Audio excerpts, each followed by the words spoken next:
ముక్కోటి ఏకాదశి రోజు 10వ తారీఖున వైకుంఠ ద్వారం వేద పండితులు నిర్ణయించిన సమయం ప్రకారం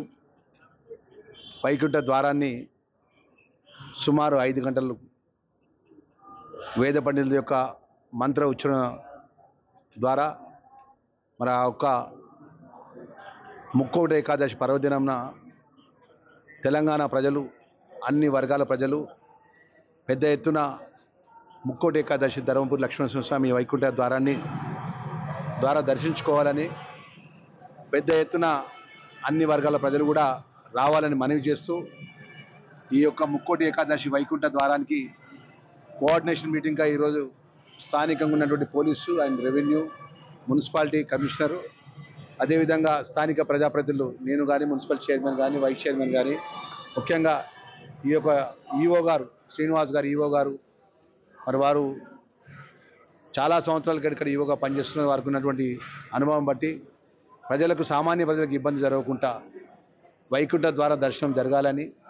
సమయానుకూలంగా దైవ కార్యక్రమాలు జరగాలని దేవుడి దగ్గర అందరూ సమానంగా పూజలు కానీ ఆ సాంప్రదాయాలు కానీ జరగాలని చెప్పేసి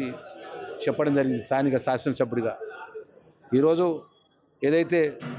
మన శ్రీ శ్రీ సచ్చిదానంద సరస్వతి స్వామి మహాస్వాముల వారి యొక్క ఆధ్వర్యంలో ఈ ముక్కోటి ఏకాదశి వైకుంఠ ద్వారాన్ని పూజలు జరపబడతాయనే విషయాన్ని కూడా శాసనసభ్యుడిగా నేను మనవి చేసుకుంటూ ఈ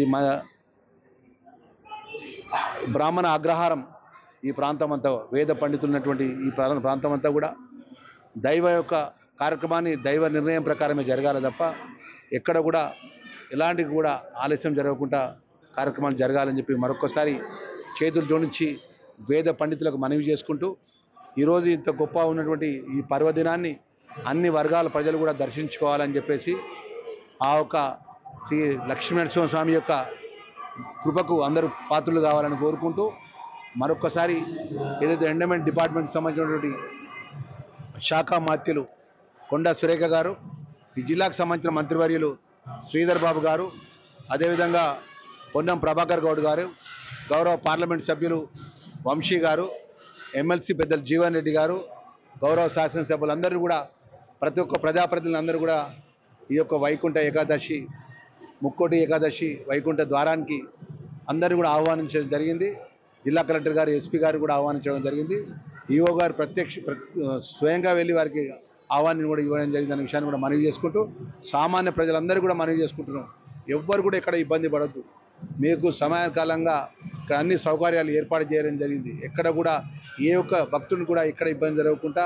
వైకుంఠ ద్వారం ద్వారా ఆ లక్ష్మీనరసింహస్వామి యొక్క దర్శనం దొరుకుతుందన్న విషయాన్ని కూడా మనవి చేసుకుంటూ మరొకసారి మా ధర్మపురి ప్రజలకు అదేవిధంగా తెలంగాణ ప్రజలందరూ కూడా ఈ యొక్క వైకుంఠ ఏకాదశి రోజు ముక్కోటి ఏకాదశి రోజు వైకుంఠ ద్వారాన్ని దర్శించుకోవాలని మరొకసారి మనవి చేసుకుంటూ సెలవు తీసుకుంటాం. మరిన్ని వీడియోస్ కోసం ఛానల్ ని సబ్స్క్రైబ్ చేయండి. లేటెస్ట్ అప్డేట్స్ కోసం వాట్సాప్ ఛానల్ ని ఫాలో అవ్వండి. ఆ లింక్ డిస్క్రిప్షన్ లో ఉంది.